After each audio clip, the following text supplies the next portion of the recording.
À Passy, l'été culturel se déroule autour du livre, de la musique, du théâtre, de la peinture, du cinéma, de l'art floral.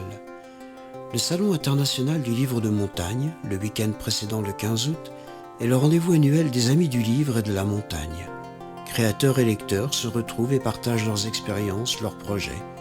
Les sujets de débat sont animés, les sources d'inspiration diversifiées, mais tous les auteurs ont en commun d'habiter ce monde étonnant, d'en écrire les paysages, d'en suivre les saisons, d'en percevoir la magie.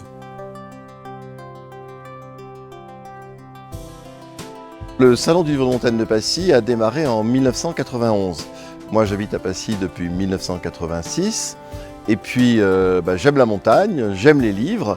Il y avait des salons thématiques sur l'histoire, sur la géographie, sur un certain nombre de sujets, mais il n'y avait rien sur la montagne. Alors avec une bande de copains, on s'est dit on va faire un salon du livre de montagne. Alors le salon a grandi, effectivement, il a changé à plusieurs reprises de lieu en fonction des opportunités municipales. Il a acquis une notoriété, il a vu naître des petits frères, mais ça reste le plus ancien et le plus important des salons du livre de montagne. Et puis il s'est affirmé.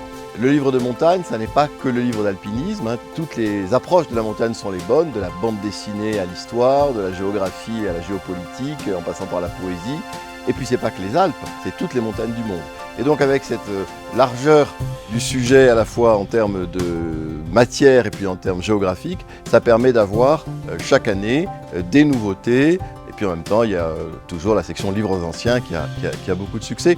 Et c'est devenu au fil des années un rendez-vous où les professionnels du livre se retrouvent pour monter des projets. Et depuis à peu près la 10e année, on a vu arriver des livres finis, dont les auteurs nous disaient, quand l'éditeur et l'écrivain, ou le photographe et le poète, on s'est rencontrés au Salon de Passy, on a eu envie de travailler ensemble, et voilà le bébé. Donc ça fait extrêmement plaisir. Les écrivains tendent la main aux lecteurs, les alpinistes impressionnent les touristes, les gens d'ici transmettent leur savoir-faire, autant de journées d'échange sur les comportements en montagne, sur l'importance du regard posé sur notre environnement.